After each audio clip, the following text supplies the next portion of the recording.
The director, you are also welcome.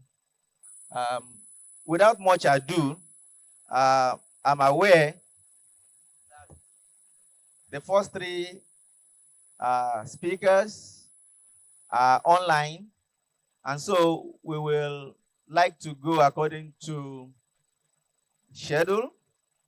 The first presenter is Mr. Joachim Schere, Managing Director, Munich Forum for Dialogue, Germany. And before inviting the speaker, I would like to present the rules of engagement for this plenary. Please, Mr. Joachim, are you around? Are you in the virtual room? If I may, unfortunately, my colleague is unavailable today due to sickness, so I'm taking his place. Okay, I'm aware he's, but I can't see the name.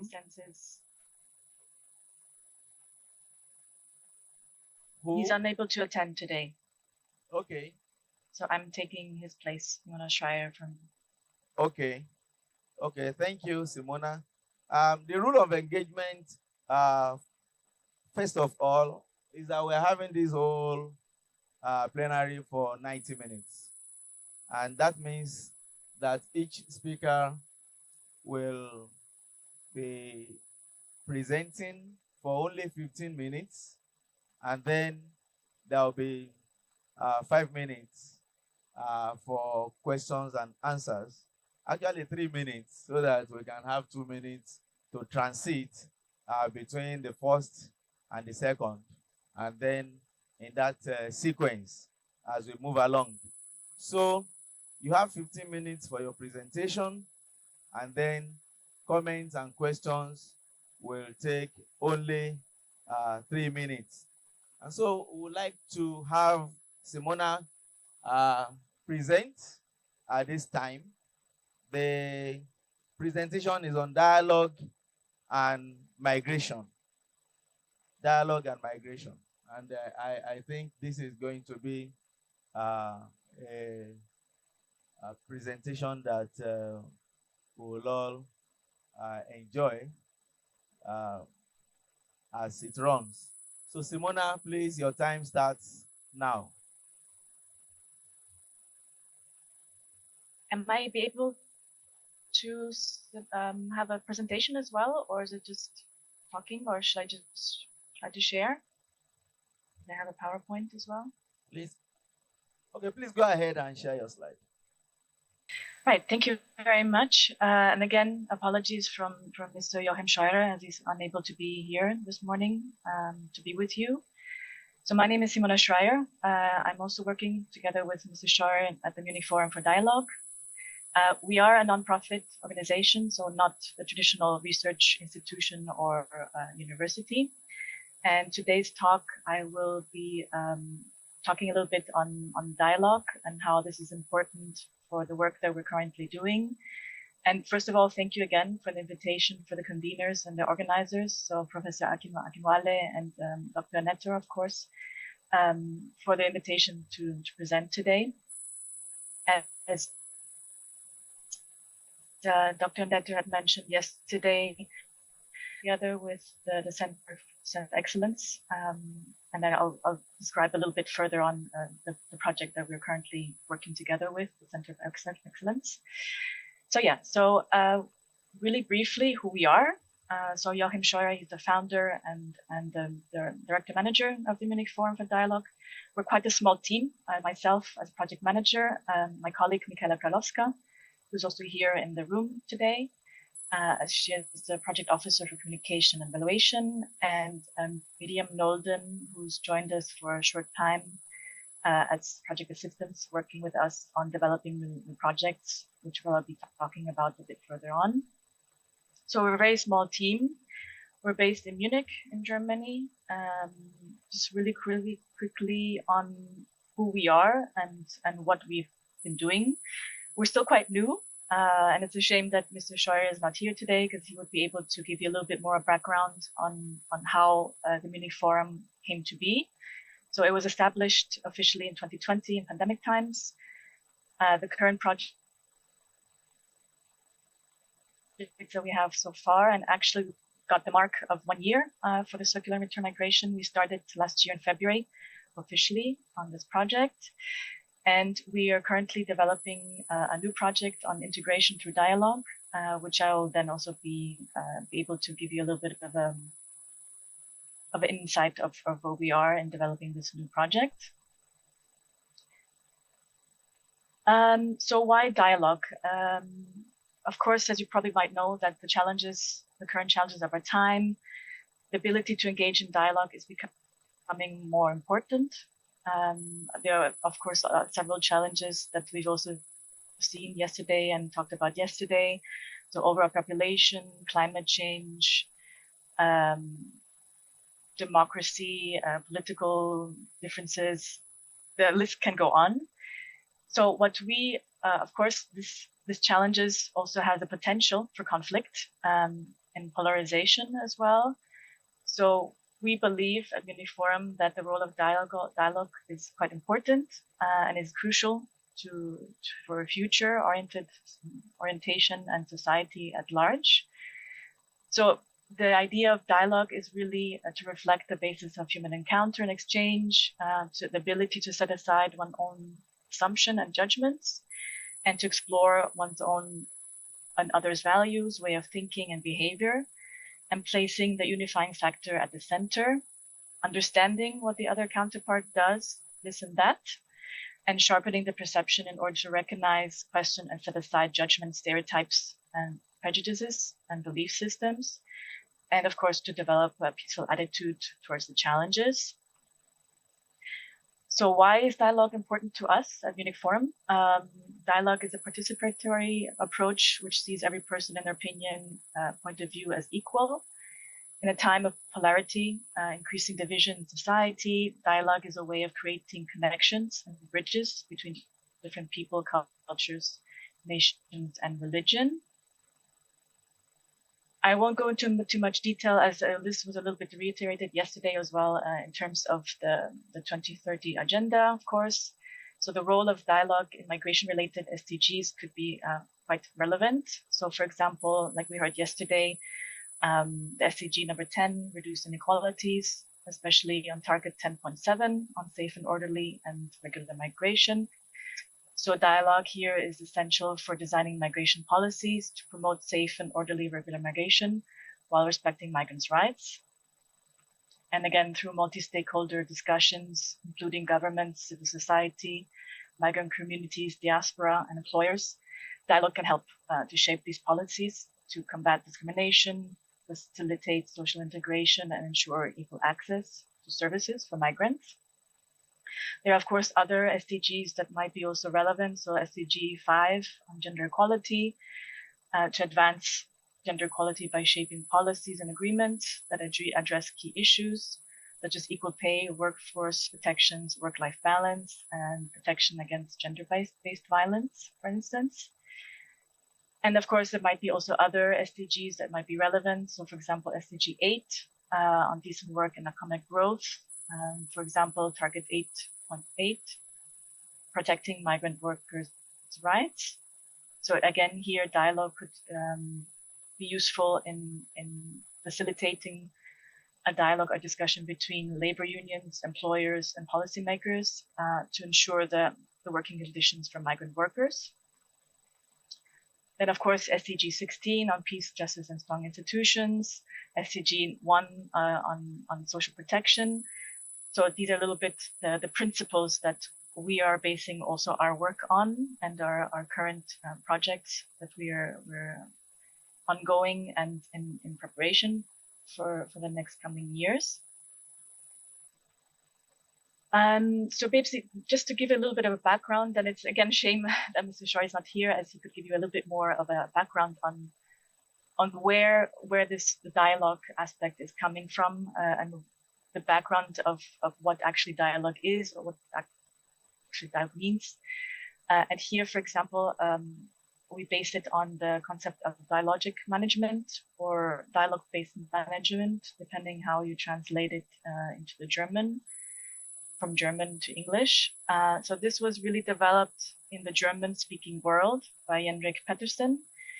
It's quite interesting. He was a professor in business education, and the general gist or the general view is that it is based on the assumption that modern management can only be successful and legitimate if it can withstand a dialogue between management and other people and institutions. So this is mainly used in the more corporate or company environment. So why companies and their management today really have a responsibility that extends far beyond their own company and shareholders. It is quite interesting. The idea was also influenced by the humanistic psychology, that modern management is only possible with dialogue with stakeholders. This also comes from originally from William Isaacs and Peter Senge's group, which was developed under the project Dialogue Project at the Sloan School of Management at MIT, the Massachusetts Institute of Technology, in the early 90s. And I won't go into too much detail, but according to Petersen, the idea behind is that the socio-political responsibility of management can only ultimately be achieved through ability and willingness to engage in dialogue, which leads to an understanding of other people and their expectations, reservations, and hopes, and to take into account when making different decisions. I will just really briefly go on to a little bit of the fundamental concepts that are based on this thinking or this school of thought. So in his approach on dialogue management, Petersen pursues the view of mutual respect and joint action with sustainability to increase success. So dialogic management therefore promotes a reflective examination of the management with itself, local conditions, the global social conditions, which is also relevant for us, and the principal development possibilities.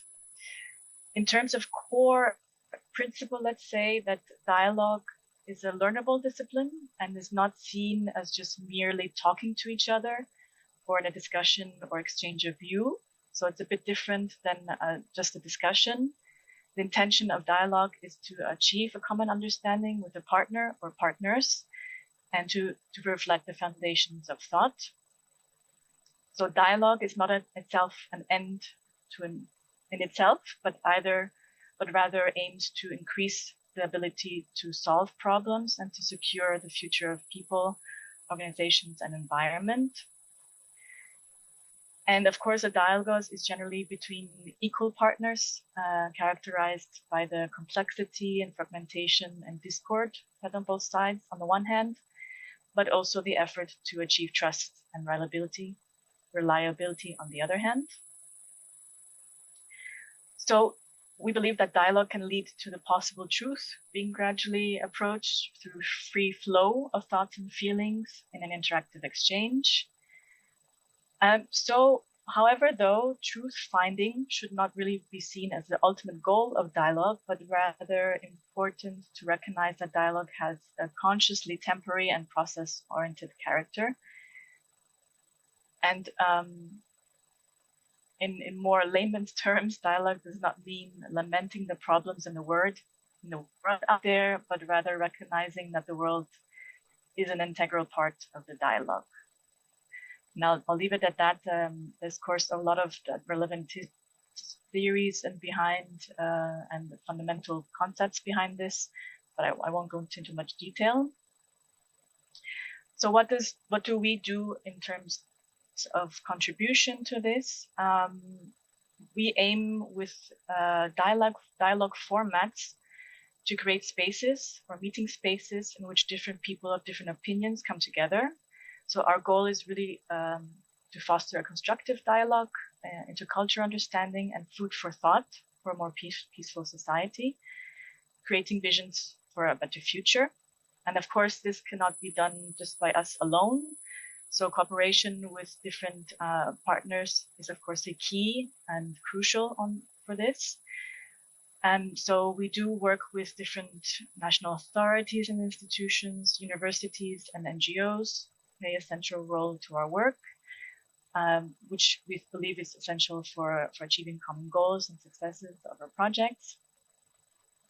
So by working with national authorities and institutions, with universities, such as the Center for Excellence on Migration, in order to also have another part of research as well. So for example, for one of our main project at the moment, we also have a long-standing cooperation with the continuing university in Krems, who is here also today. We'll be speaking to them later on, who then also has the task to provide also the research and evaluation of the projects that we're working on.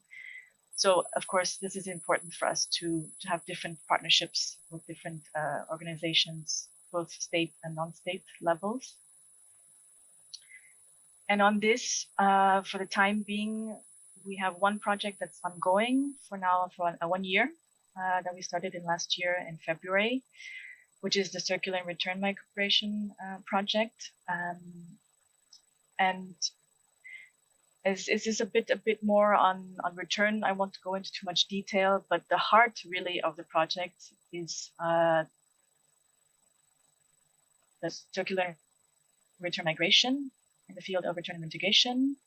So basically, this is a two semester study program developed together in cooperation with the University of Krems, which offers more of a practical and theoretical knowledge for different stakeholders working in innovation, so in policy, administration, governmental level, and civil society organizations. And the added value is that we're focusing on different regions. So we focus on countries of origin, transit, and destination. And of course, a big part of the project is also based on cooperation with learning partners, such as the Center of Excellence. And we have also other partnerships, local and regional partnerships. Hello, Simona, your time is up. So yep. we give you 1 minute to round up, please. Okay, thank you. Okay, and just really briefly on another project that we're currently working on is integration through dialogue. And here, it's a project that we've been developing with different stakeholders. So one partner is the IFO Center for Migration and Development, based in Munich, as well as the Time Out Foundation in Helsinki, in Finland. And here again, the idea is to foster a project which is basically based on in Germany, rather, since that we have seen that the IFO Center has actually provided a study on negative attitudes towards migrants in Germany, and they found that the negative attitudes is also in connection to the unemployment rates. And so based on this, what we are trying to do now is to aim to positively shape the narrative of migration using this dialogue format to promote integration of migrants in various regions in Germany, where of course there's a particularly high negative attitude towards migrants. And this is really inspired by successful initiatives in Finland, and we try to use the model that have been done in Finland to the German context, in order to really organize dialogues between local businesses, migrants, and local decision makers to break down these prejudices and to strengthen mutual understanding. So the main aim is to improve the integration of migrants and promote equal opportunities in society. And at the same time, the research center, so the IFO Center, will carry out an accompanying study to assess the impact of these dialogues on the attitude and the labor market opportunities. And then hopefully we will have the possibility to derive policy recommendations on this. Yes, thank you very much. I won't go into too much detail, so this is just, yeah. Okay, thank you. Thank you very much please let us appreciate presenter. Thank you very much for that loud applause. The presentation is actually on the project from the Munich Forum of Dialogue. And you will agree with me that the project can be on no other issue except the use of dialogue, which the project that has been presented is all about. So thank you very much once again, Simona, for making a good presentation. Please let us indicate if we have comments, if we have questions, let us indicate. So we just take the number of individuals who have comments and questions at once, and then we run. Please, do we have questions or comments? Questions, comments? Yeah, the project is to foster collaboration, to use dialogue, to help migration issues, to improve attitude towards migration issues.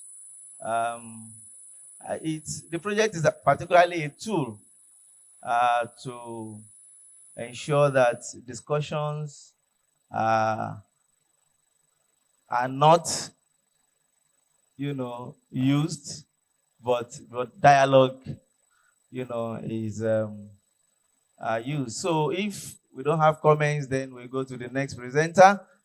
But I believe that it is important for us to get the gist of what the presentation was actually all about. Okay, so Simona, thank you very much. Please let us appreciate her once again as we move to the second presentation. And this time, Professor Matthias Zaika, Head Department of Migration and Globalization, University of Continuing Education, Krems, Austria. I think you are on the standby to make your presentation. Professor Matthias. Yes, thank you very much. Yes, thank you very much. Please go ahead for 15 minutes, please. Can you hear me? Yes. Okay, I'll share my screen, first of all. Yes. All right. Just a second. All right. So thank you very much, Professor Akinwale and Professor Anitor, for the very kind invitation to give this this talk here as part of this CEMGS conference. Unfortunately, I can't be there.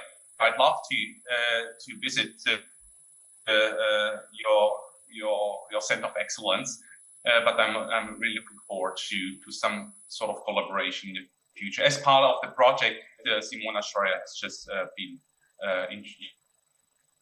using and talking about. This is sort of slightly adapted to the one that is announced in the program. The main reason is that when I was scrolling through the program, I realized there's not one single presentation that is talking about non-migration. And I think even on the conference on migration, we should also talk about e-mobility and non-migration. So I've adapted this talk and in order to take this aspect into account. So I've given the title Environmental Change, Non-Migration and Development. And I will present some findings from the so-called MICNEX project, which is so far the largest EU-funded migration project that we have been part of, and which has been recently finalized, and which was also implemented in Nigeria, but in a few other countries that I will be talking about briefly. Let's start with sort of the general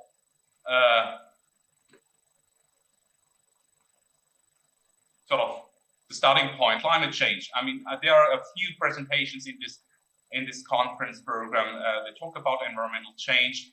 We know a lot about it, not all about it, but a lot about it.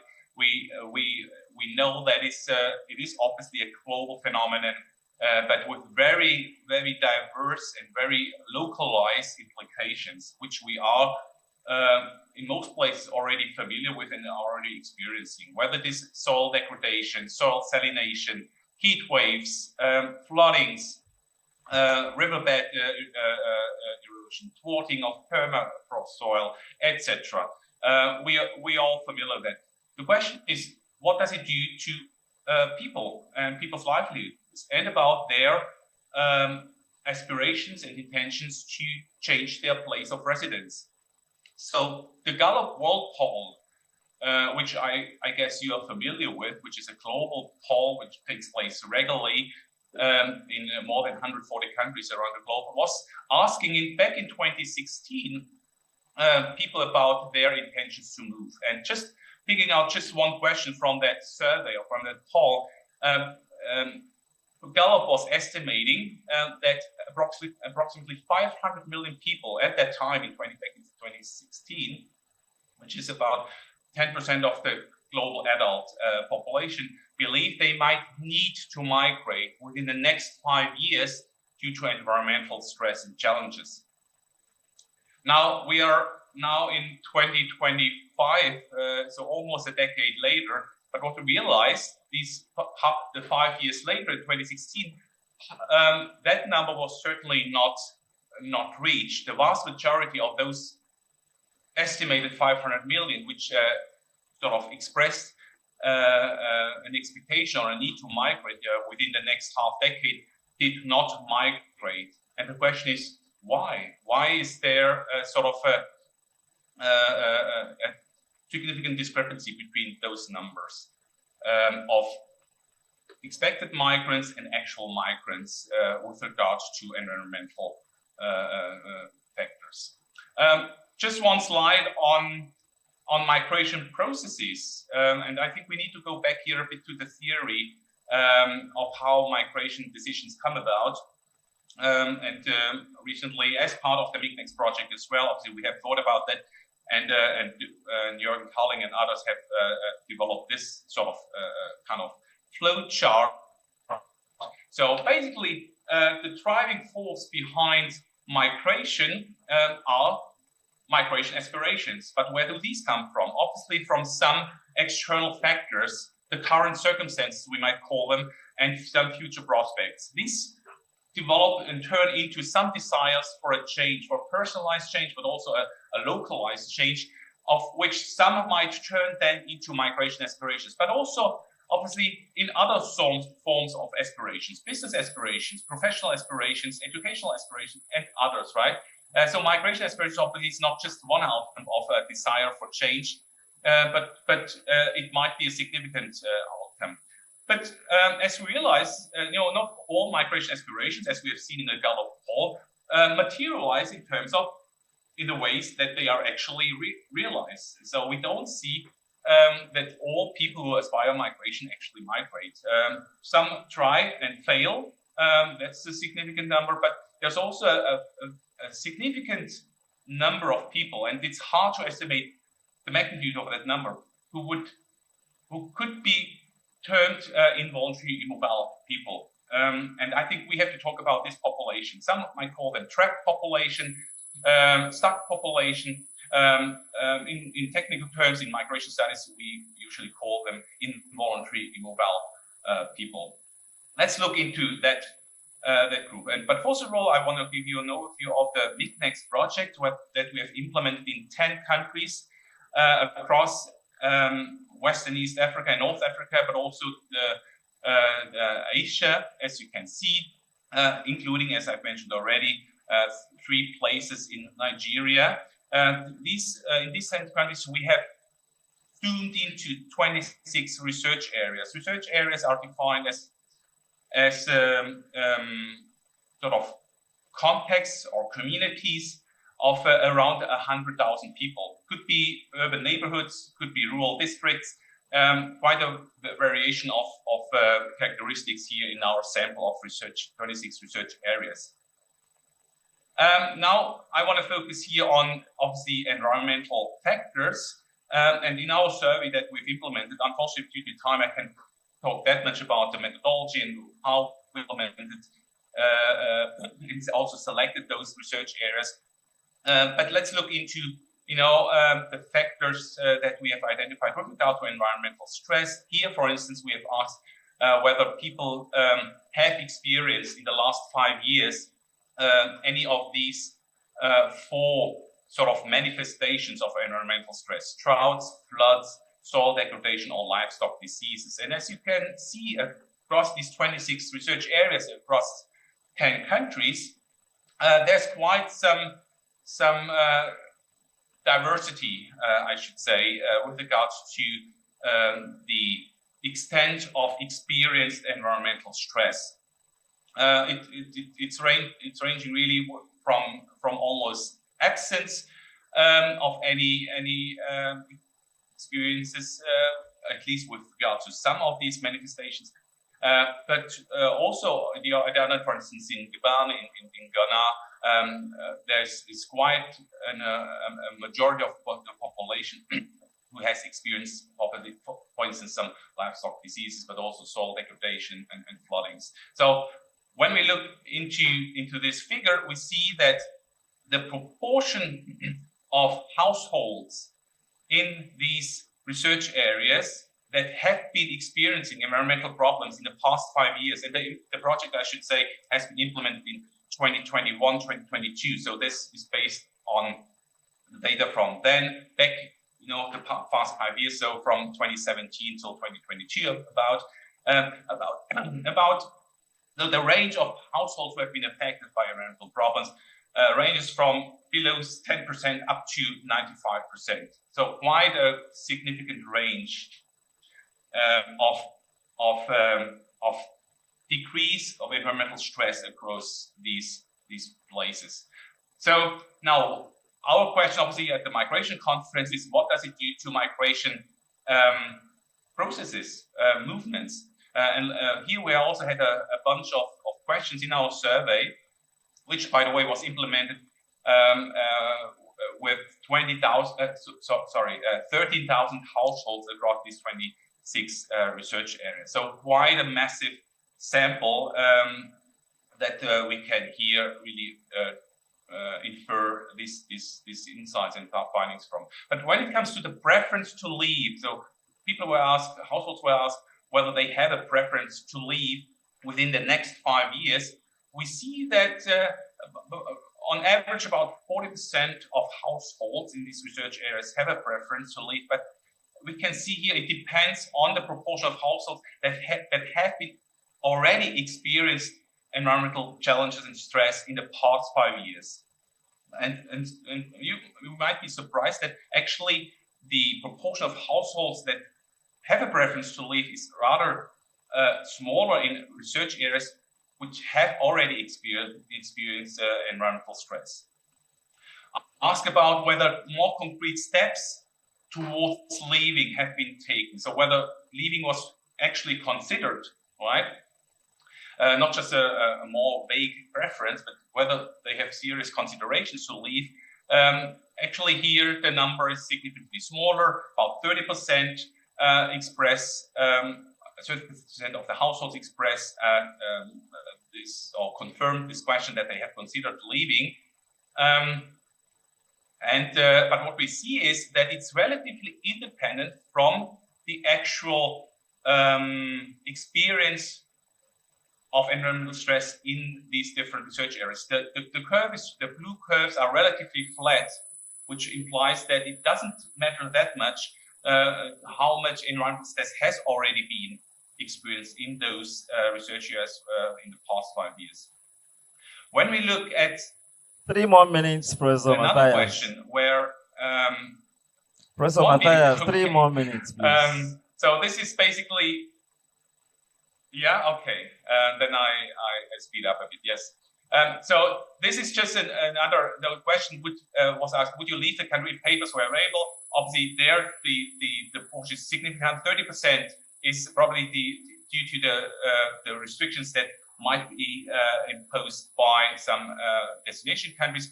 But last slide here is whether people have actually expectations to stay in the research area in the next 5 years. And here we see that the higher the level of environmental stress in the research area, the highest expectation to stay. That seems surprising on first sight, but maybe indicating some, of the phenomenon that I would like to point to, which is trapped populations. I, unfortunately, due to time, can't go through these estimations of the effects, but we see, at least in the middle panel, that we can identify quite a significant presence of trappedness in the population. So, which means involuntary immobility, defined as people having aspirations to migrate but can't realize them. So being unable, not having the capacity or the capability to leave the country. This is generally not a new phenomenon. The World Bank has already put immobility and environmental immobility into an earlier report. But now in the last minute, I would like to ask, sorry, there's some background noise. Can you switch your mic, please? Technical crew, please.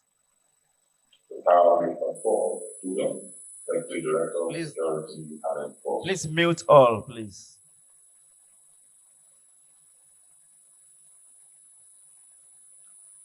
Professor Matthias, please unmute yourself.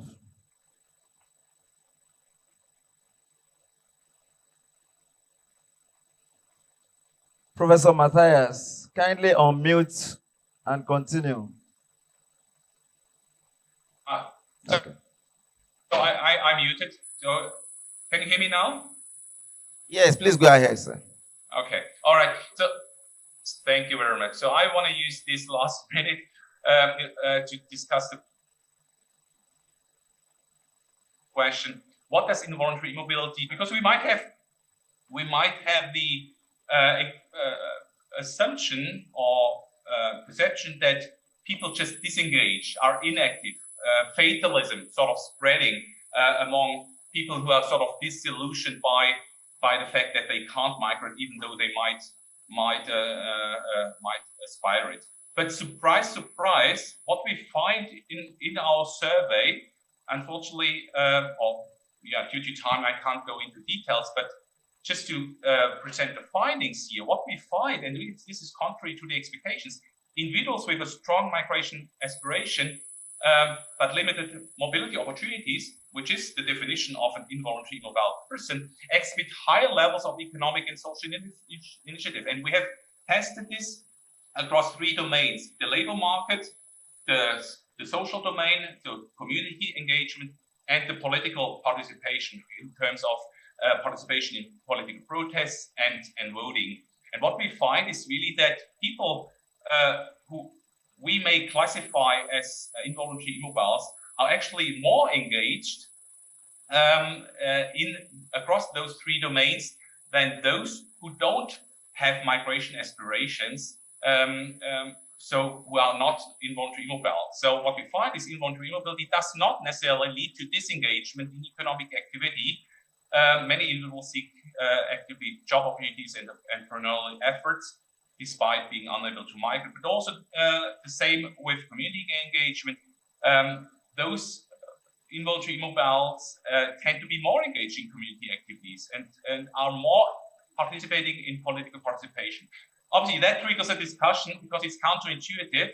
We have some hypotheses on what the reasons might be, but to conclude, I want to just highlight here at the migration conference that involuntary mobility, non-migration, is part of a migration agenda, migration research agenda, but also migration policy agenda, and we have to keep that really,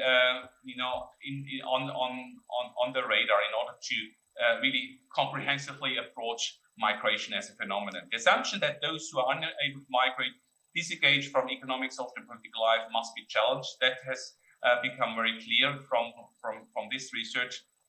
and unfulfilled migration aspirations do not necessarily reduce local engagement, but might actually foster increased participation in economic and community life. Thank you very much, I conclude with Professor these Matthias. sort of challenging conclusions and look forward to the discussions. Thank you very much again for having me. Thank you. Please let us applaud Professor Matthias Izaki for that lucid presentation. The presentation wasn't on what we have printed on the document, as the presenter pointed out. Instead, the presentation was on environmental change, non-migration, and development.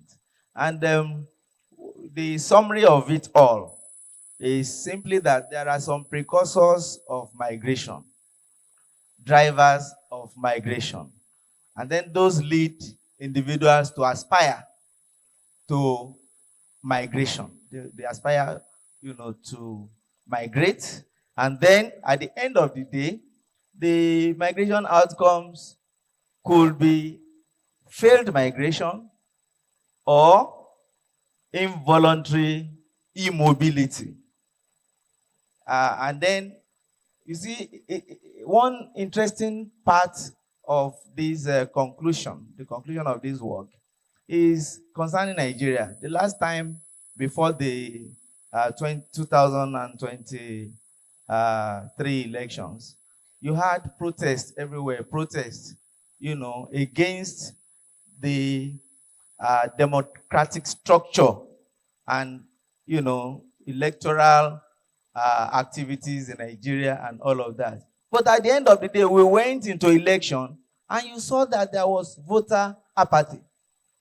And that's one of the conclusions, that, well, people who want to migrate but could not migrate because of one reason or the other, they are limited, okay?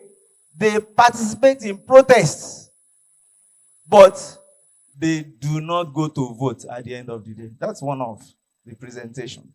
And it is interesting because the work used samples from households in 26 locations across the world. And it is clear that its conclusions, have relevance even in our local realities. So I want to appreciate it once again. Please let us applaud the presenter. Can we make comments, and raise questions within the next 2 minutes? Yes. Any other? Okay. Prof. Okay, let's start from, what's the name, sir? Evan Johnson. Please raise your comment or question, as it may be. Thank you so much, Chair. I want to appreciate the professor for this thought-provoking presentation. I have just a few questions for him regarding non-migrant and the effect of climate change. What is their university doing to non-migrants that are affected by climate change in Nigeria? Because we have seen the effect of climate change in most parts of Nigeria, most especially in the Lake Chad region, where a lot of devastated flooding and which have caused a lot of impact to those people. So what is the university doing in order to mitigate the effects of climate change to non-migrants in Nigeria? Thank you so much. Okay, please let's take the second one. Professor. Thank you very much, Professor Matthias. I hope you can hear me, sir. This is a very significant presentation. Please hold on, sir. Professor Matthias. Can you hear me, please? Professor Matthias, are you there? I can hear you, yes. Okay, thank you. I'm there and I can hear you very well, thank you. Okay, thank you very much, sir. So the development implications of involuntary immobility is of interest to me because the statistics that you gave, as at 2016, you said 10% of the global populations had a desire to migrate, but a significant proportion of that figure was unable to realize that aspiration. The question one is that what is the current statistics telling us about the proportion of the global population that have desire to migrate? I don't know if you have that data. It would be of interest to know. Then secondly, are there intervention opportunities that will assist individuals who have not been able to meet the need for migration? I'm asking this because, especially from African setting, I believe the number will have increased because the economic reality of 2016 is different from economic reality in post-COVID era. 2016 was pre-COVID era, so the aspiration for migration would have increased or reduced, as the case may be, across different settings. So please, if you can address those two questions, I believe it will be helpful. Thank you very much. Yeah, Professor Matthias, go ahead and... Yes, thank you very much for these questions. When you go back, or when we go back to the Gallup poll survey, back in 2016, but also in previous rounds and also later rounds, it's not taken every year, obviously. What we find is that the sort of the phenomenon is relatively persistent. So persistence in numbers, but what is also true is it is relatively diverse with regards to the levels of aspiration. So it can reach, in West Africa is here sort of at the forefront, countries like Senegal and other West African countries where about 50-60% sometimes of the population have an aspirations to migrate. We have another project currently implemented on involuntary mobility in Senegal, and that's what we see there really as a widespread phenomenon that a large part of, in particular of the young population, they have an aspirations to migrate, and this is also found by the Gallup World Poll. But it's varying across Africa. It's varying across the globe, and we can only talk about here averages. So, but still, 10% of the world population obviously is a significant number. Also due to the fact that the world population is still growing. But obviously, I cannot give you the exact number of what the number is today as of 2025. But my hunch is it is relatively stable and probably has increased. I agree with your assumption or your expectation that from 2016 onwards, probably migration aspirations have just further increased due to growing global inequalities. That's the one major source of aspirations and obviously of involuntary mobility. Because on the one side, obviously global and local inequalities trigger aspirations, relative feelings of relative deprivation of trigger aspirations, trigger intentions to change the personal situations. At the same time, it establishes obstacles and boundaries to realize them.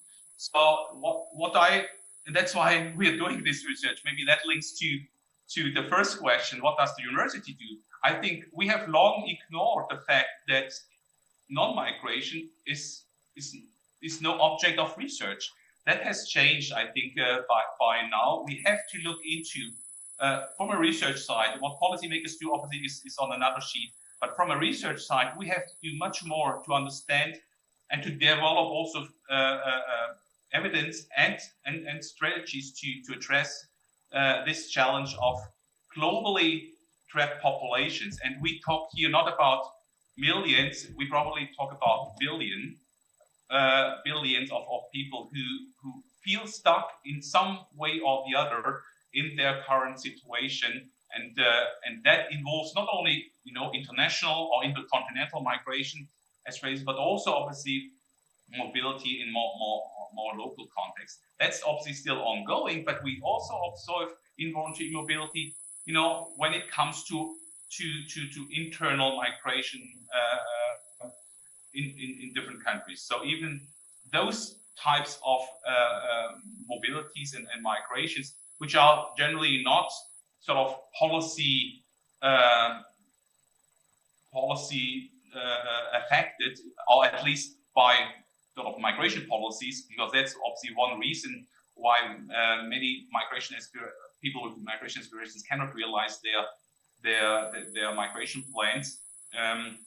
Internally, obviously, there's not a political barrier, but other more structural, economic, social barriers, which is why obviously many people cannot even realize their migration intentions internally.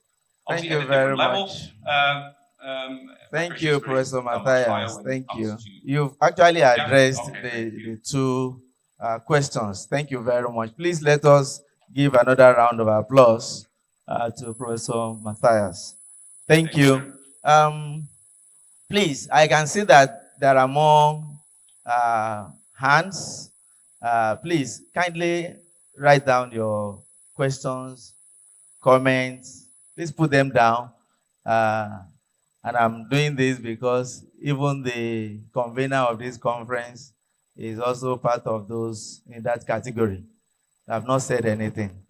In any case, please pass your comments on a sheet of paper up here. So by the time we finish, then we can still ask Professor Matthias to address those concerns. Thank you very much.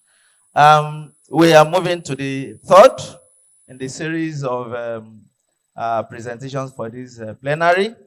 And this is from Sylvia Juare Marazzo, Co-Executive Director, Clinical Chances for Children, New York, USA. The presentation will touch on migration and family values. Migration and family values. Sylvia, are you ready? Oh, yes. I can see you. Thank you very much. Yeah, I'm ready. Please, you have the next 15 minutes to make your presentation. Yeah.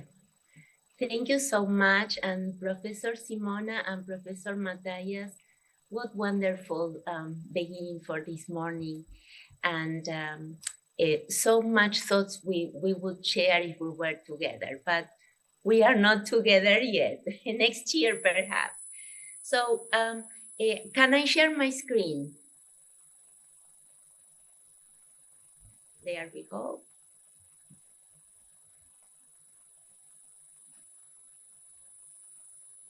Very good. What I will bring is a different voice. It is the voice of the children. And I will bring it from a different perspective. I will bring it from the perspective of what happens during the process of migrations and how they are, the family disruptions that they experience, it impact them deeply. Because central, how family values and culture are transmitted to children and why this is something for us to keep in mind. So Chances for Children is a small non-for-profit community-based infant mental health center in the Bronx. That's where we serve our families. We are a team of 12. 8 of us are infant mental health psychotherapists, and I am the clinical director. I am in the field. Most of our families are of have different statuses in the families, what we call mixed status. We work with families who are on the move or with families who have been established for some time. I'm talking today through heartbreak for what is happening in my adoptive land, and I cannot foresee the implications of the current administration, not only for migrants in United States, coming in particular from Latin America. And I have shared the immigrant journey, and my homeland is Argentina. So at Chances for Children, we have translated the 70 years of robust clinical research, and most recently, amazing scientific evidence of how we as humans become who we are through relationships. Our brains get organized by those moment-to-moment interactions that begin, in the womb, and then continue in a very real way when the baby is born. And so I would like to bring our attention to some staggering numbers. And yesterday I was truly taken by Dr. Sris Obiesu keynote. And he was thinking about what is development and whose development. Here I am talking about little ones' development and how migrations influence them. But there's some staggering numbers that I would like to share. This is mind-blowing, right? Worldwide, about 47.2 million children have been displaced to conflicts due to violence and disasters in 2023. This is about 40% of these children. And let's keep in mind that we consider children under 18, but then there are all those children that we cannot capture, that they are sort of invisible, especially the newborns, right? And here UNICEF indicate that last year we have 2 million children born as refugees.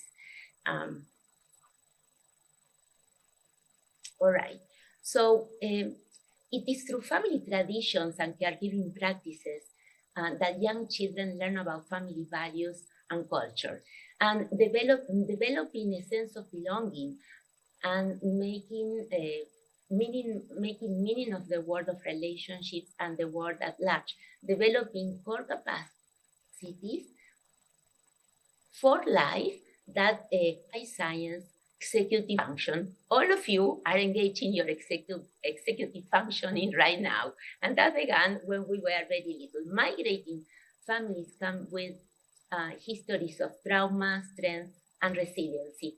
And the traumatic experiences continue accumulating, and the capacities that get depleted by host countries, harsh immigration policies, structural interlocking systems of oppression, different forms of exploitation and marginalization. And as families like become organized by the chaotic and traumatizing need for survival, children, especially age birth to 5, are rendered vulnerable. Their overall development, physical, mental health, relational health, is compromised for the rest of their lives, and there is robust research on these too. All over the world, parents protect, nurture, and enjoy their children. Now, how do we do it? It's different. Collective cultures, more individualistic cultures, the unique adaptation of the family culture in the larger context of culture. And I was thinking, how could I bring to you a sense of how much we have in common when we protect our children and how much is forgotten. I didn't want to include a picture of a parent carrying the baby with one of these very modern carriers, but you all have seen them or are using them. So this is very, I think, compelling and powerful slide. You know, we have Bolivia, Taiwan, we have Sweden, although some time ago, we have China, we have Africa. Mostly all continents are represented. And you would think that this contact that exists between the baby and the parent that is carrying, you would wonder how how does this relate to family values, right? But if you think about it, the core family values are shared by humanity. We all want to be loved. We all want to contribute in some way through play, through work, through creativity, through taking care of others. Those are values that anthropological studies would share with us that are, very real, again, in a different context. And young children understand the world and know themselves through relationships. Relationships are part of the social cultural context with values and belief systems that help them organize feelings and experiences, regardless where they come from. And all known cultures have developed these ways of protecting survival. Now, we know that when the family migrates, well, first of all, and Professor Matthias, you were speaking to some immense truth.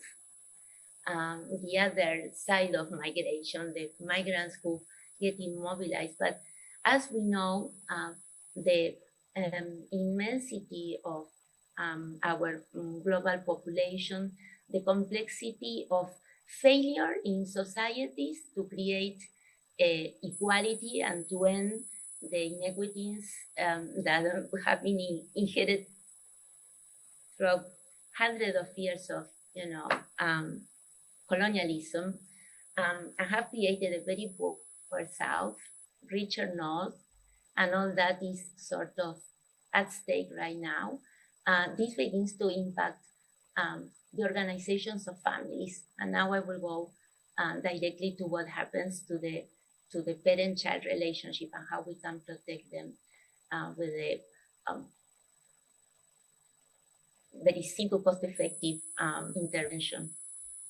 And when families begin to are impacted by these massive forces they cannot control, the first thing that goes into chaos, and this is just the means of, how do we survive as embodied minds, is, just to run or perhaps to freeze. And what happens for the parent is that the capacity to protect the children and that to perpetuate those routines and rituals that transmits what do we need to do now and how do we belong, right? Routines and rituals gets interrupted.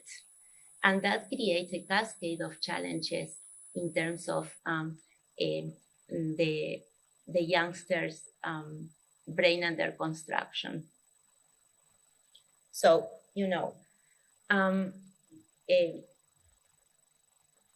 decades of research in the science of infant mental health taught us that the trusted caregiver is critical to organize the child's feelings and help in making sense of relationships and the world.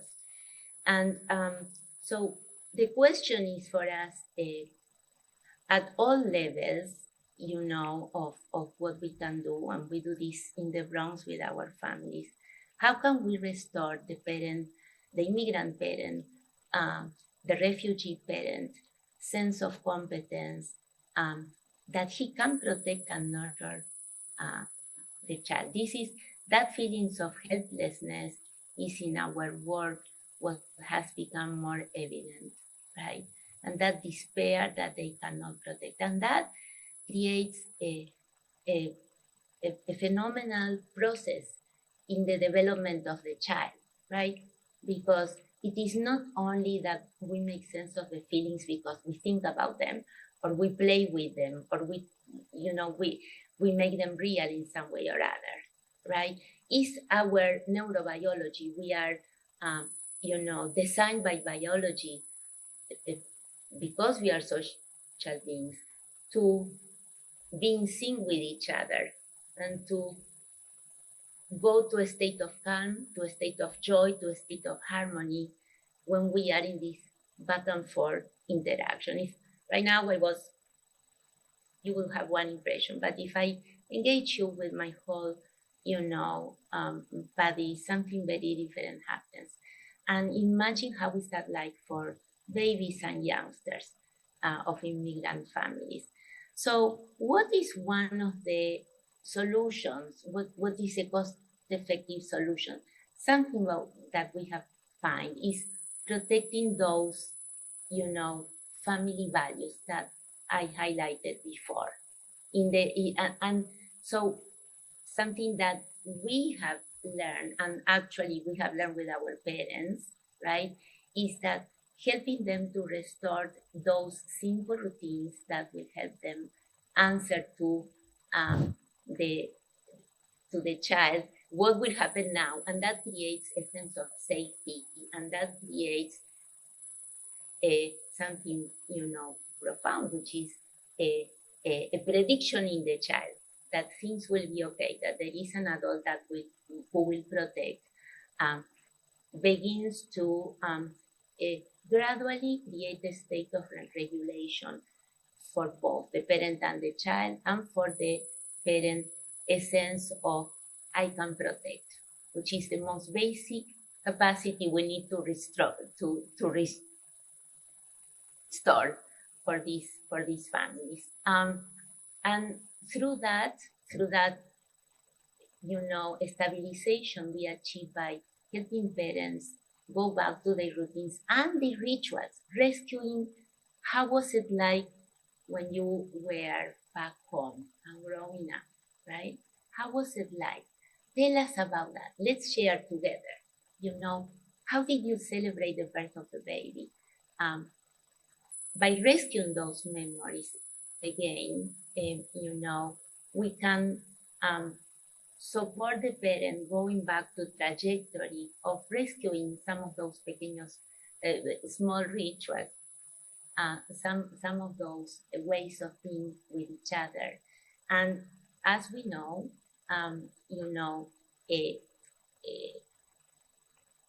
family values and cultures are central to the formation of the self and identity formation, right? And this is something that we can protect. There are different ways in which we do this. We do it in person, of course. We meet with our families. We are a non-for-profit.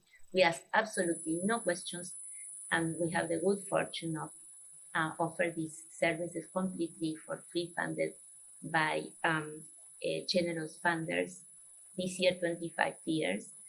And that is something that we do. We also support parents with these interventions in telehealth, one of the very positive and good uses of technology post-COVID and during COVID. Right now, as the climate, especially in the Bronx, where our center is, as the climate is beginning to feel the profound impact of drastic shifts, not only in policies, truly in culture and Sylvia, 1 minute. And 1 minute, Sylvia. 1 minute getting more for you to finish super. up. Thank you. I just got well. These interventions are cost effective, and we can benefit families from that stabilization. And I would like to leave you with the thought of one of I know your fields are different, but I think this is a very powerful thought by Dr. Bruce Perry, one of my colleagues, who does extensive research and is a leader in the world really in trauma and infant mental health. And this is what he says, that our major finding is that your history of relational health, your connectedness to family, community, and culture, and family values is more predictive of your mental health than your history of adversity. Thank you. Thank you very much. Please let us applaud Sylvia. Thank you very much for that presentation. It's actually an interesting discourse for me because when you consider all the issues raised as to the effects, the negative impacts of migration on children and values. And then she has to take us even to the way children conceive, information and relate, and then the way even the brain functions. It reminds me of the situation that we call the VUCA world: volatile, uncertain, uh, complex, and ambiguous. And so it tells us that the child moving or moved from one location to another needs a lot of help. And that is the essence of that presentation. Please let us applaud Sylvia once again.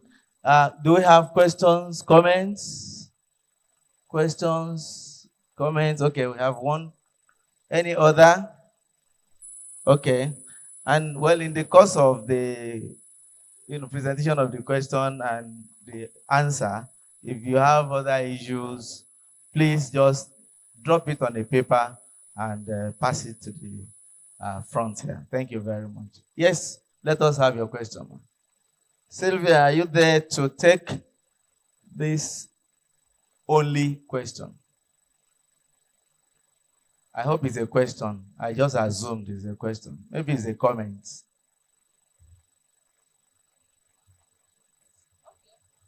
Good morning. This is your name? Okay, my name is Dr. Ngozi Ulog. I'm from Namdaskiwe University, Oka. Okay. My question or observation is based on the topic.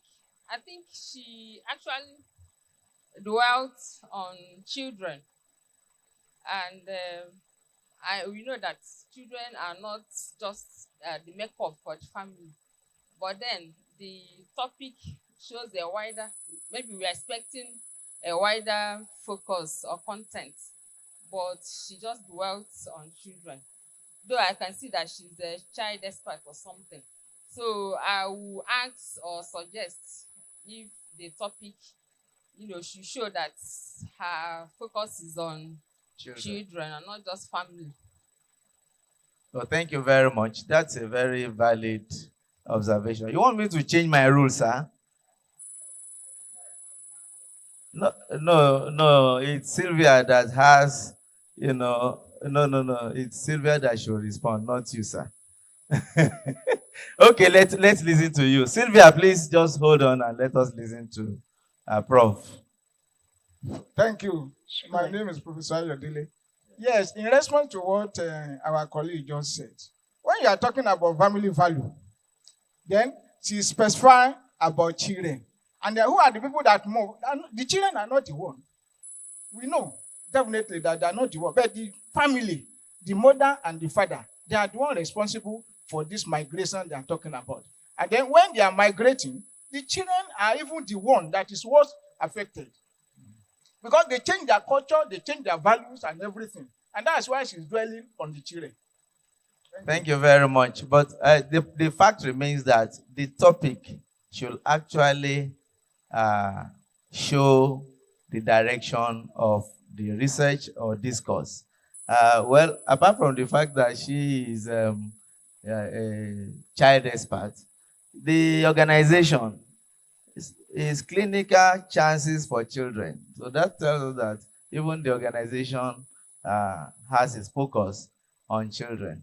But again, for me, when I saw the topic, migration and family issues, the first thing that came to my mind is, there's going to be a disruption because sometimes not all members of the family even migrate. Yeah. And so that means there's a split or a splitting of the single unit. A family is a single unit. It's an entity, just one. And then by the time you break it into smaller units, then I hope things have not fallen apart. Sylvia, Response from you, 1 minute. Just respond to these concerns and issues Sure. raised, and then Yeah. just 1 minute, please. Yeah. Just 1 minute. Well, I think you highlighted the spirit of my presentation. I think it is important to bring the voice of children in the context of the family and bring also the reality of what trauma does to a human being, And I hope that I brought something valuable to you. As for the decisions parents have to make, these are terrible decisions. I don't think anyone truly at heart wants to leave homeland. So important to feel home. And over and over we see that in our clinical work and in our research. There is such longing for home. So where is home? And from my perspective, all these parents, as Joseph Campbell, an American mythologist who was truly remarkable and did many anthropological studies to nurture his ideas, said, all these parents are heroes. They are deeply judged by society, but society should truly be held accountable, because this is not a problem created by parents. Parents want to protect, nurture, and enjoy and give the best to their children. Thank you very much. Please let us applaud. Thank you so much. Sylvia, thank you, thank you, thank you.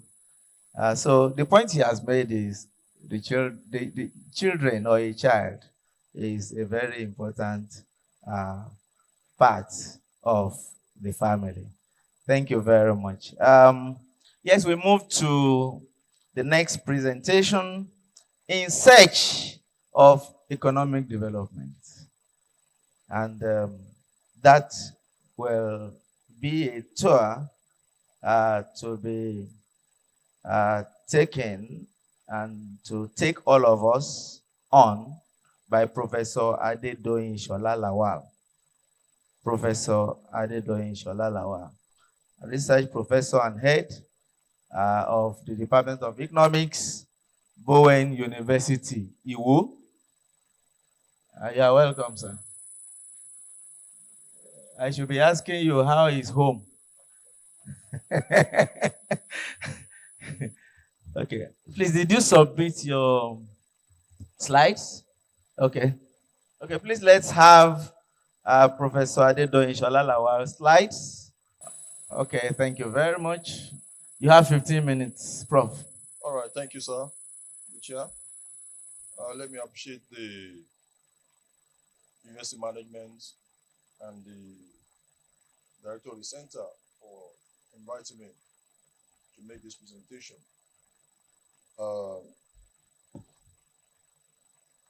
In search of economic development, migration, remittance, and capital flow.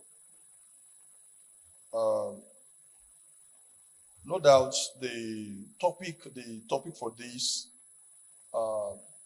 conference is timely. You agree with me that the issue of migration has become a major key policy issues in global politics. Recently, Trump administration in the US embarked on an aggressive immigration policy. And then and that's generated a lot of issues in global space. And then you agree with me that our own Antikemi in UK, the leader of the Conservative Party there, promised that when she gained power, she will be tough on migrants. And then the irony of it is that if you look at it very well, both Trump and Antikemi have history of migration. And then in some parlance, they said, is it because they've entered and they now close the door? They shut the door against others. But I believe by the end of after this conference, after this presentation, we should be able to know probably if their decisions were right. We're going to look at the economic context of it. We're going to look at it from economic perspective.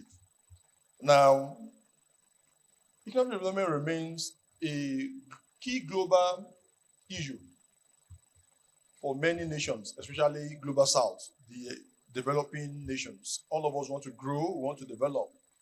And migration, remittance, and capital flow shape pathway towards this growth. Migrants play key roles in economic development. Remittance is key to economic development. And then capital flow, movement of capital into your economy is key. You cannot achieve sustainable development goal without inflows of capital. And these three key issues play critical role. These factors are interconnected and they influence one another. Migrants generate income, make money from their host economy. They send money home in form of remittance. And what they send home is not only remittance, they are key to influencing flows of other form of capital like FDI, private capital portfolio investments, and the likes. Now, understanding their roles will help in assessing their contributions to development. All right. Since yesterday, we've been discussing what migration is. So I believe all of us know just movement of people. And then I think the immediate VC added another chapter to it, that we shouldn't just look at outward migration, that we should look at inward as it affects Nigeria. So that's another thing that we should, as scholars, should be thinking about. Now, migration as a whole, as it were, has both positive and negative impacts. One of those positive impacts is that it reduces unemployment in the home economy. Those persons that leave Nigeria for another economy has created space. What they were doing, will be filled. So it's more or less like a reducing unemployment pressure at home. And then it provides cheap labor in receiving economy. Most of those migrants in the US now, some of them are, most of all those undocumented migrants in the US, they offer cheap labor. They service their farm, they service their factory with cheap labor. And then it has effects. Leaving them, chasing them out of America now, have consequential effects will have consequential effect on food prices, on cost of living, because the factor of production, the cost of production will increase. Then it enhances income and skill set for migrants. When people migrate outside Nigeria, by the time they come back better persons. They are refined because they're exposed to technology, they are exposed to education. And then returning migrants bring knowledge and investment. They come back home to establish firms and investment. But they have negative part as well. Brain drain.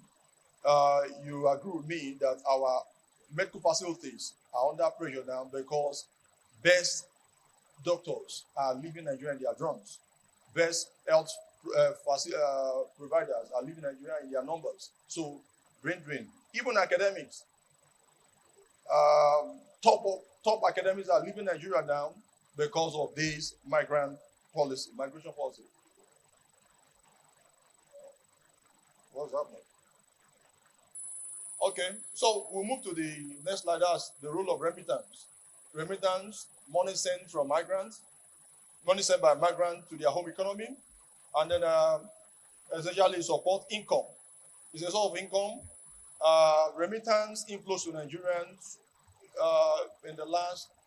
in 2022 alone was more than FDI inflow.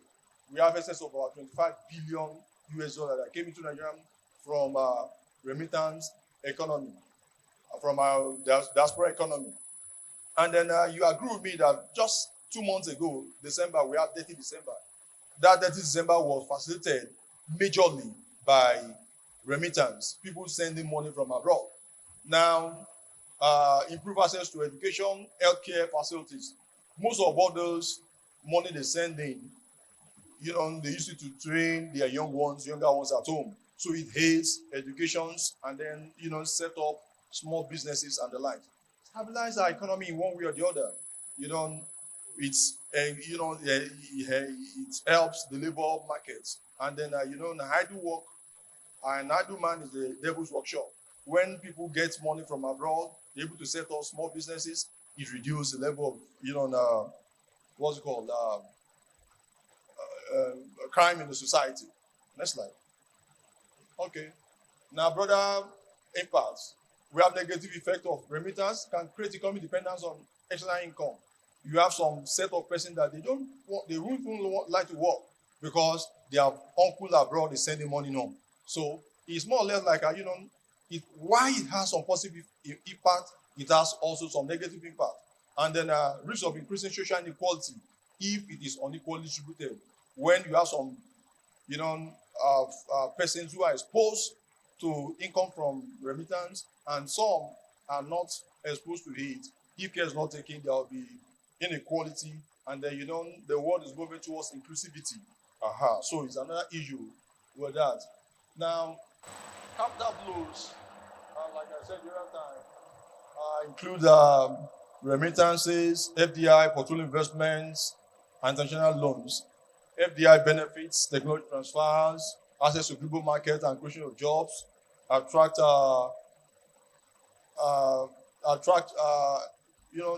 develop the economy. China, India, and the likes grew their economy based on capital flow. And since this government came on board, we've been, clamoring for increase on how to increase flow of capital into Nigeria. So it's very key to development. Now, risks of capital flow. Well, external debt accumulation. You and I agree with me what Nigeria is passing through now in terms of our debts is because of probably exposure to capital flow from outside. Interconnectedness between migrant remittance flow and capital flow. I said returning migrants invest in businesses, boosting economic activities. Remittance enhance financial stability, support local businesses, and diaspora network facilitate trade, just like we had yesterday what the young man in Smeden and co are doing for the economy. Now, challenges of utilizing financial flows, inequality, like I said, infrastructure, regulatory gaps, and the likes. But the take home I want us to understand is this now. What I want us to know from this migrant issue,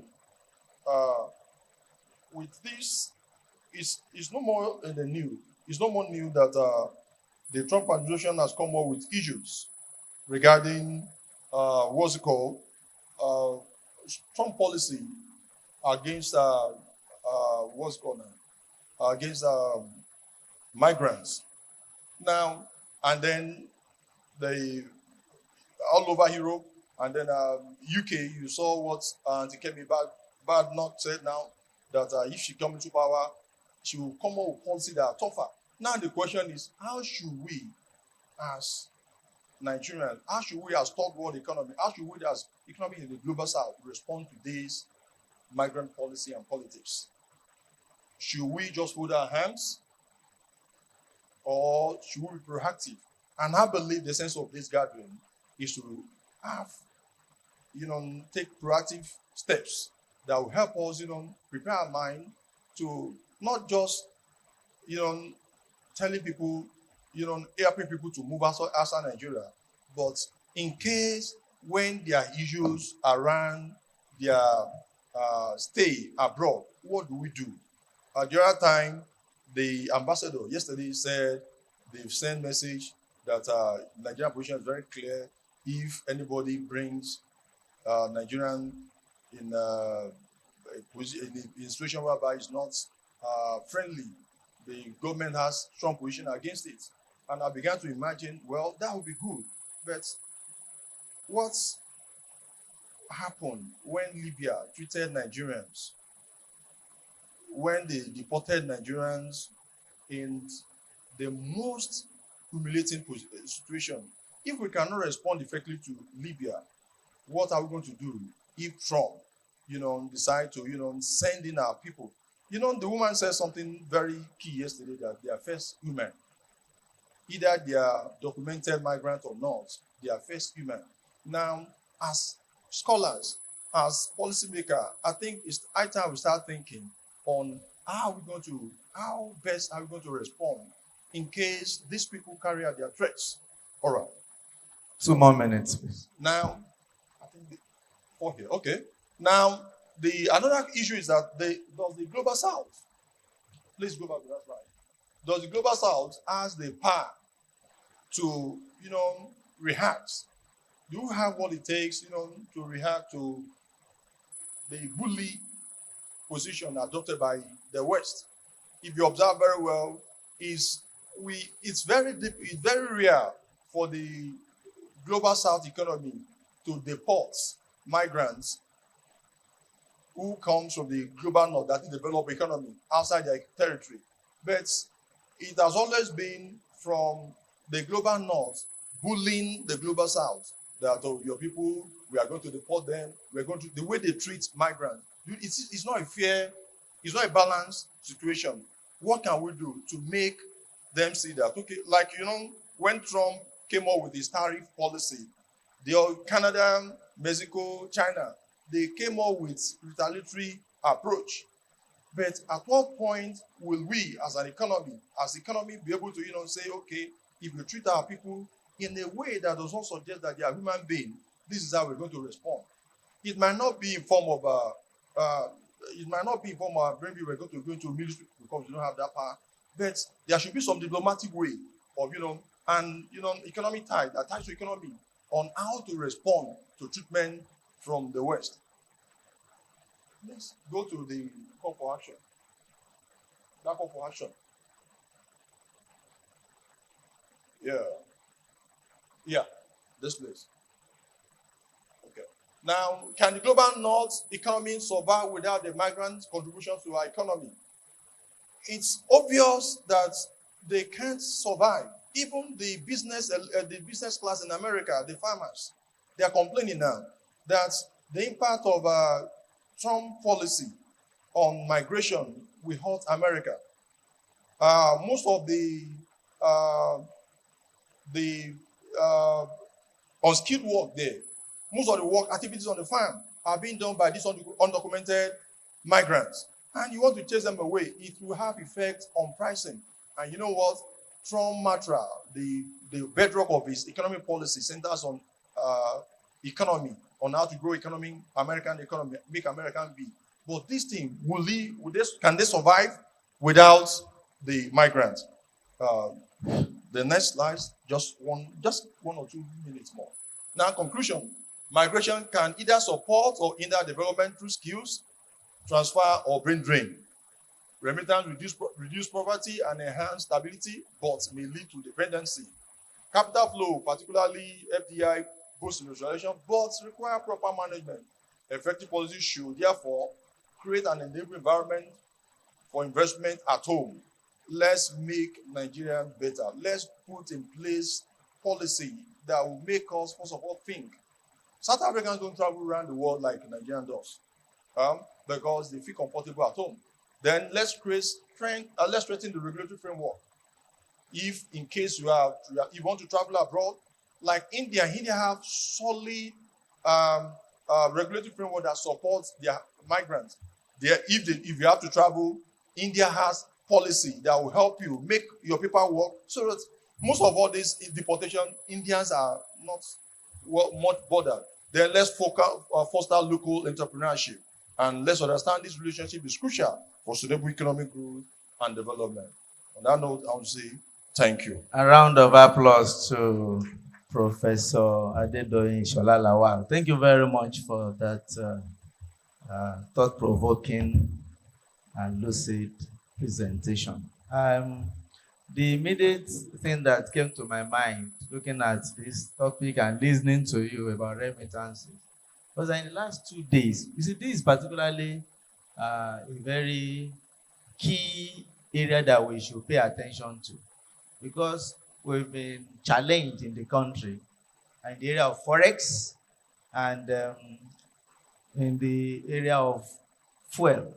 But I want to talk about Forex now. In the last 2 days, for the first time since June 2024, that's about 8 months now, the first time in the last 2 days, Naira exchanged for less than 1,500 Naira to a dollar for the first time. So, and I think the remittances that came through Desert Lagos in December should probably account, for this, because dollar, came in its huge, uh, you know, uh, numerical strength in December. And so I think searching for economic development, your paper is apt. And I want to ask for another round of applause for the presenter. Is there any question, comments? Any? Oh, Professor Emeritus. I wasn't here yesterday for obvious reasons, and I think I sent my apologies, but so I'm not sure what I'm going to say. I've been mentioned yesterday. I look at migration from a very different perspective, from a biological perspective, because I'm a biologist. Every one of us is a product of migration. Everyone. Because if you look at your biology, it tells you that for fertilization to happen, the sperm must migrate. And once fertilization takes place, the egg will fertilize egg, will migrate. So right from the DNA, every one of us has got that part of migration, and we shouldn't take that out of the equation of our research. Right? But the next thing I want to make is that because of that, people move everywhere. And in our case, and the case of other developing countries, we have not, the literature distinguishes between migration per se and diaspora. And in the case of diaspora, they talk about what they bring in, not necessarily the remittances. Remittances from the general perspective of development is, in fact, the lowest in the ladder.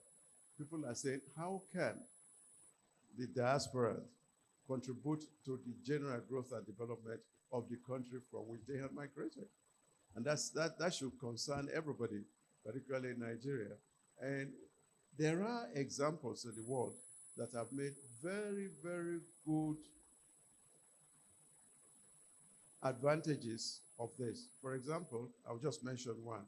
India does it, but China is the one that has done it so well that almost all the scientific technological development you are seeing today have been done by migrants. What they did was to have a de-migration system where China brings in 1,000 academics every year from anywhere in the world.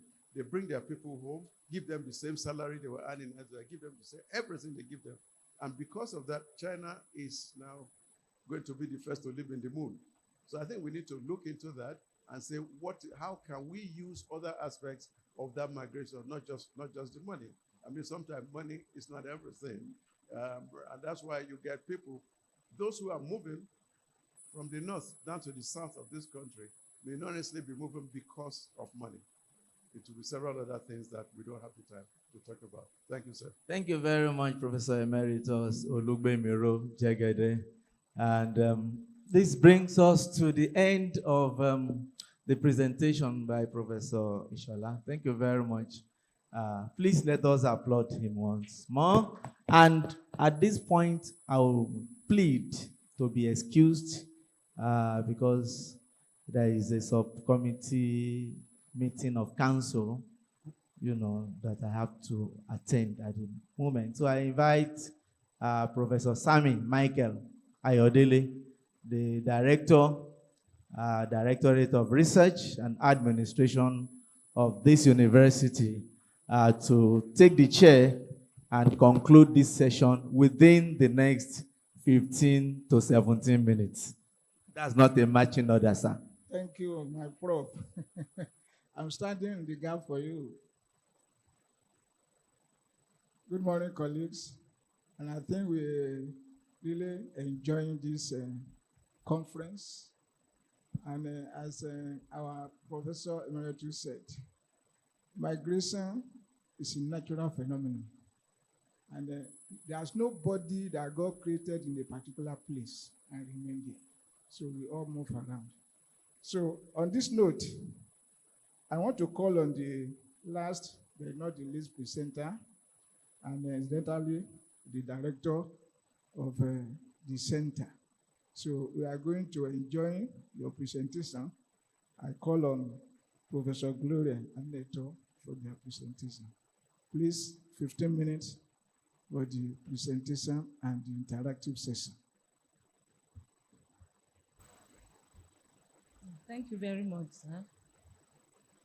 The title of our presentation is Evaluating the Impact of Stakeholders' Engagement on Quality of Life and Aspirations of Internally Displaced Persons in North Central Nigeria. This project we are trying to report on is not yet conclusive, but it's near that level. And we thought we should share our preliminary findings with everyone. We are actually 4 in this team. We have the names listed there: Gloria Neto, Akim Akinwale, Joyce Ejukonemu, and David Uta. So the next slide, please. Next slide, please. Many Nigerians have become internally displaced persons due to circumstances beyond their control, including natural and man-made disasters. That's not news again. We know about this, especially from the northern part of the country. So to make this time, I have to be fast. This situation of displacement has attracted the attention of different stakeholders, including governments, civil society organizations, and international humanitarian agencies, among others. Okay. The studies show that deplorable living conditions among the internally displaced persons in their camps, including inadequate basic needs, such as food, water, clothing, electricity, and healthcare, among others, are the main problems the people who are in this situation, experience. And permit me to say, initially, this study was carried out in 2 main places, in the Hepang in Plateau State, Jos, and of course, Nasarawa State. So as we go on, we tell you more. Consistently living with aforementioned issues lead to low quality of life among this group of people. And they experience a lot of frustration and fail to function properly, thereby lacking the capacity to cultivate high aspirations. Of course, once they are not mentally stable, daily needs that are so basic, people lack it. You don't expect them to be so productive. It has been argued that aspirations that do not materialize can lead to frustration, shifting aspirations from one dimension to another, raising social tensions and extreme cases, fostering crime or terrorism. Next slide, please. The objective of the study to assess the intervention programs provided by stakeholders in various IDP camps in North Central Nigeria. Examine the impact of intervention programs provided by stakeholders on living standards among the IDPs in North Central Nigeria. Ascertain the aspired level of education, type of job, and ultimate goal among the IDPs, and establish the impact of intervention programs provided by stakeholders on the aspirations of IDPs in North Central Nigeria. Permit me to a bit digress. For those of you who were here yesterday, I was asking the ambassador from the National Commission for refugees, migration, and internally displaced persons, their own contribution or how they are helping this group of people to live a better life. This is the outcome of the research that made me to ask that question. Next slide, please. So what are the intervention programs provided by stakeholders? What is the impact of these programs on living standards of the IDPs? What are the educational and job aspirations of IDPs? How do interventions influence these aspirations? Next slide, please. Mixed method cross-sectional survey design was used for this study, and structured questionnaires with in-depth interviews. The researchers selected 2 states in north-central Nigeria, Plateau and Nasarawa, like I mentioned before. And the reason basically is because these 2 states have the highest number of IDPs in north-central Nigeria. There are so many others, but when you go to literature, you see that these are the 2 places where the highest number reside. The selected IDP camps are the most populous, okay, like I've said, and a total of 260 participants were randomly selected from the 2 IDP camps. Next slide. So, like I said earlier, structured questionnaire developed questionnaires that are standardized were used to elicit their opinion and what exactly is happening there, quality of life and all that. Standard questionnaire, and these are the people who have used it before. Also, for measurement of aspirations, the structured questionnaire included items from the scale for the measurement of aspirations based on previous studies by Frutero et al. Next slide, please. So what are the intervention programs provided by stakeholders? These are some of the questions asked using the skills we have just mentioned. And if you see that, everything there shows that it is a very poor outcome. They do not believe that anybody is helping them, no stakeholders. Both sides just have the same responses. And that is why we have the cumulative percentage of those who feel that it is very low. It's 88.5%. Next slide, please. Of course, non-governmental agencies, including the CSO, NGOs, and what have you, the IDPs feel they are not reaching us enough. Some of them actually confessed when interviewed that they used to come, but these days, they don't see them any longer. And in my mind, I was wondering, it's likely to be the economic situation in the country, because people may not be as kind as they used to be when they don't have enough themselves to manage life. So they rely on self-support. Most of the IDPs, they go about doing they go out of their account, look for means of survival, some menial jobs and what have you to do, because even basic things, like I said, food, water, they even have no land to farm, because most of them are ready to farm, but even the space to farm is not available to them. Next slide, please.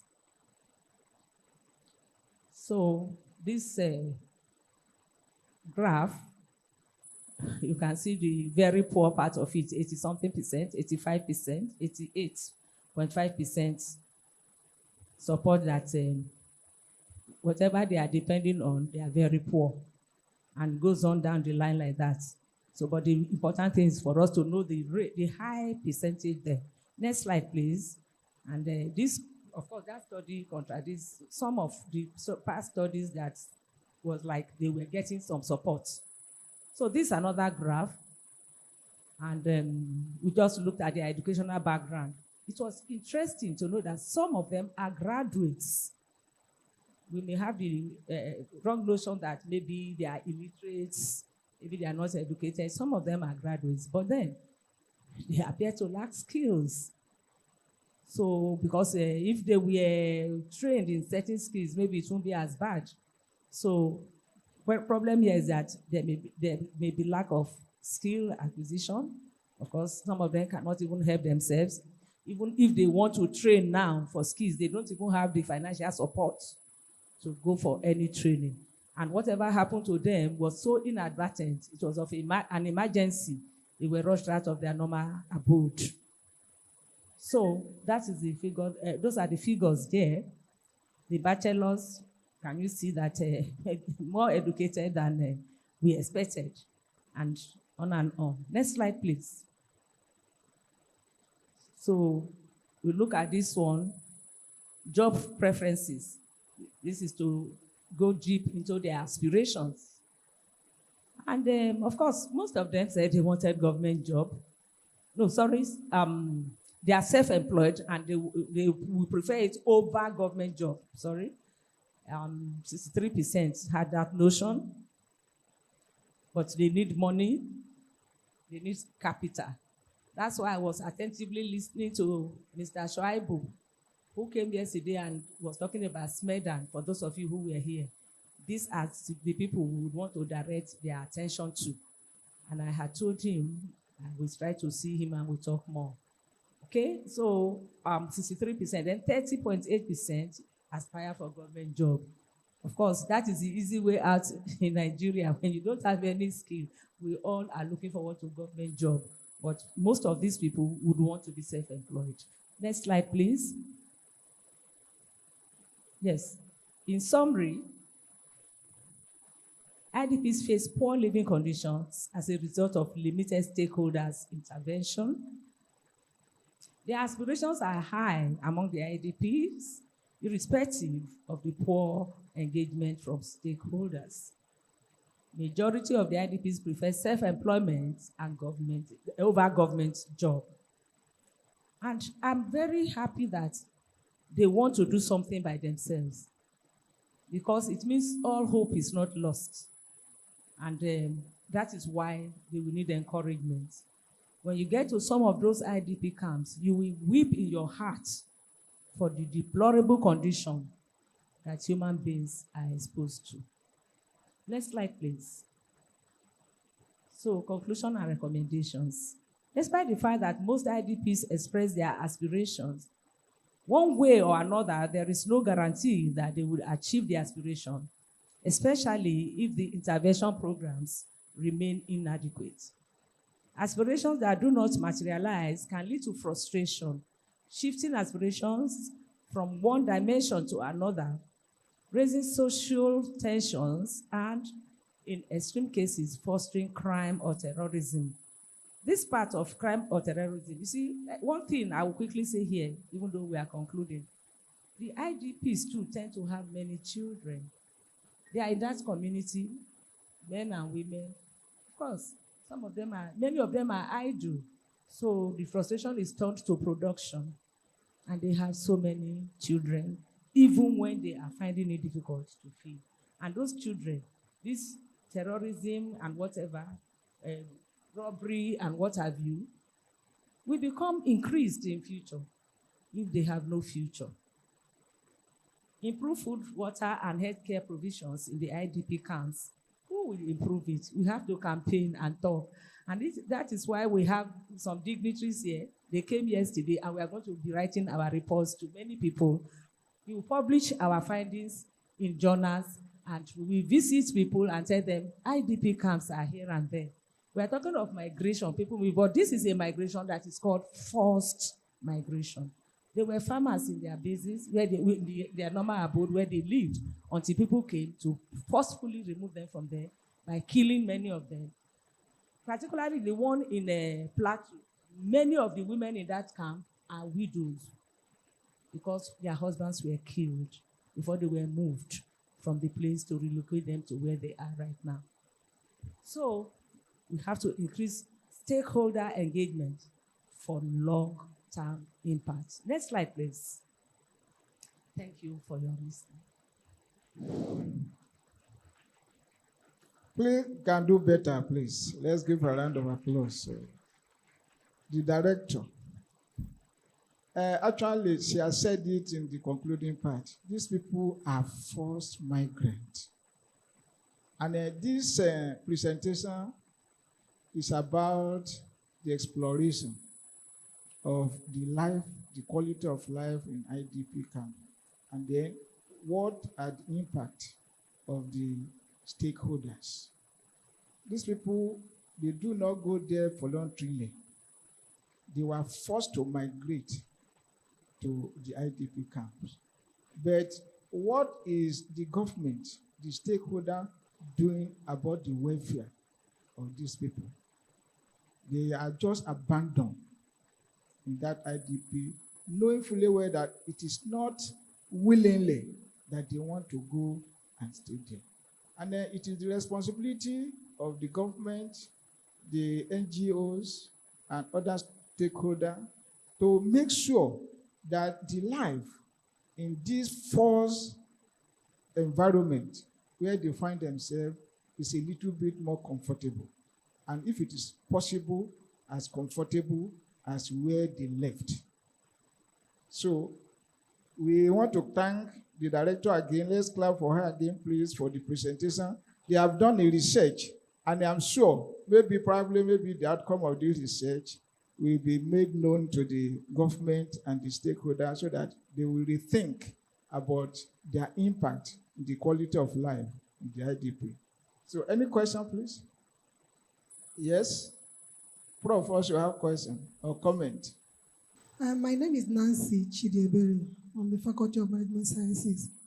I want to link this question to what one of the presenters said yesterday, that they were doing so much on IDPs and how to, build. In fact, right now that they are building a city or village for they don't want this sort of putting them in such places. And from this wonderful research that you and your team have carried out, and I also know that some other people have done such kind of research in this area and keep recommending. My question now is, I think the question is in two ways. What can we do to actually relate these recommendations to make them to be carried out, and not just what we are seeing on the television? Because I don't think they've done enough. The humanitarian, the office of this, office of that, and yet, day by day, people keep, after this research, you will not be surprised that another research will go forth and bring up such wonderful recommendations and nothing will be done. What do we do to make sure that the effort of the research and the recommendations are being implemented? Thank you very much, ma'am. Thank you very much, the last speaker. Nancy, am I right? Okay, thank you. The truth is, we just have to still continue to speak. Someday, that seed will fall on a fertile soil and it will yield fruits. You cannot go there and keep quiet. You will still report to the necessary quarters. You see, that is deliberate that all those people involved were invited here yesterday. It's not just because we wanted a crowd of dignitaries, but we will not be able to reach them thereafter easily. At least by the time we go and thank them for their presence and give them a copy of our findings, it may make more sense. So it is just, we have to be strategic about it. But that we can guarantee that somebody will implement. Somebody can tell you, I will implement or I'm implementing, and yet you cannot see it. So we need to still continue to work hard on advocacy for those people. And when we came, they thought we brought money because we were from government setting. They were very happy and waiting for wonderful things we brought. But they were not too disappointed because we had to explain to them, our mission is to take your case to who we hear, which is more than money. Thank you. You need to do more in your methodology when you are presenting it for publication. One, about the nature of the IDP selected. Have you selected accredited IDP known by governments or the one that they don't know? It would be very good for you to mention that. For us to be able to know the nature of the stakeholders that are available in that particular, in those IDP. That's number one. Then when it comes to your analysis, I could see that you need to do more in the area of your reporting. You mentioned about the quality of life. You said very low. What does that mean? In what dimension? At what level? There must be indicators of the quality of life, which I think you are going to do more when you are doing your full analysis. What do you use to measure quality of life? So you must be able to measure it, maybe in terms of supply of water, in kind of food they eat, in kind of education received, in kind of where they live. So I think you are going to have more data that you have not mentioned, because you mentioned you use mixed method, which I don't see much about your qualitative reporting in this one. So you are going to do more in that. And then because your work happens to be two sectors, quality of life, aspiration. So when it comes to the aspiration, also you need to be specific, which I think maybe you will do better when you are doing the full paper, because in this presentation, I could not see the aspiration. The aspiration in words. You know, what do they want to become? And how are the channels for them to become that? Then these NGOs coming to them, you must be able to know their home purpose and what they are there for. Are they there for the quality of life, or are they there for the aspiration of these IDPs? So that at the end of the day, you will be able to now forge ahead. So that is why the advocacy and intervention can be specific and then can be meaningful. Thank you very much. Thank you, Prof. Prof, I've already reviewed your paper before submission for publication. So I'm sure the comments are noted. Please, the comments are noted. Okay, thank you very much, sir. I'm one of the team that carry out the research. Thank you, Professor Ifara, for your wonderful questions. The methodology was adequately done. Your first question regarding we should specify whether the IDP we selected was known to the government or not.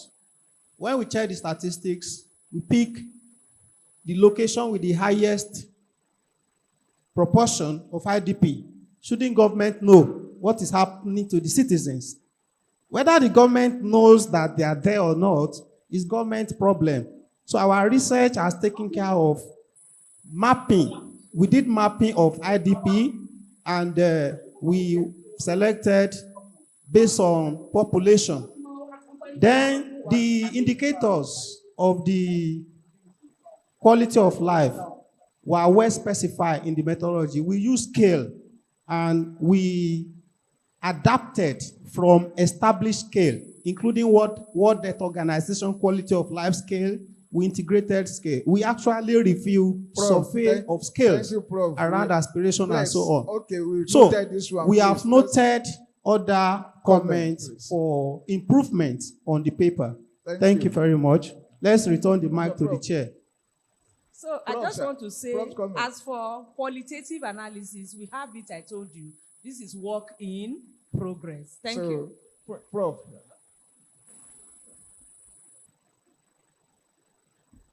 Thank you, Chair. I want to say one or two things in support of the last speaker, and even the rest that has been done. I need to give you a little bit of my experience. I am a part of the research team that worked for UNESCO on IDPs. We had camps in Maiduguri, Yola, Mina, and Ouida in Benin Republic.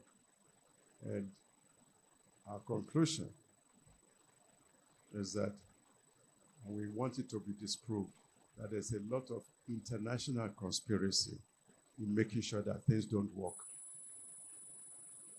Like I said, we're funded by UNESCO, so we didn't have any problem. We did as much as we could. And we discovered that even though the so-called international agencies are there ostensibly to help the IDP, they're actually there to help themselves. In the end, majority of the money meant for the IDPs go to them in many ways.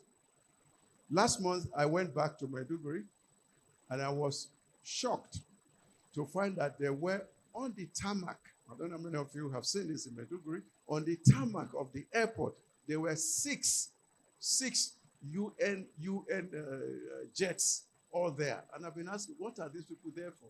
And they maintain these jets every day. 5 of them are helicopters. They run around the whole place and come back. But what some of them are doing. And I was shocked that I was sitting close to some of the people at a meeting where they were discussing wanting to rent houses or buy houses, and they want to buy them for the next 10 years. So what are they there for? So you're just going to buy houses for 10 years, believing that this IDP thing will not end? When we were in Uida, in the Benin Republic, we were actually chased away by the people.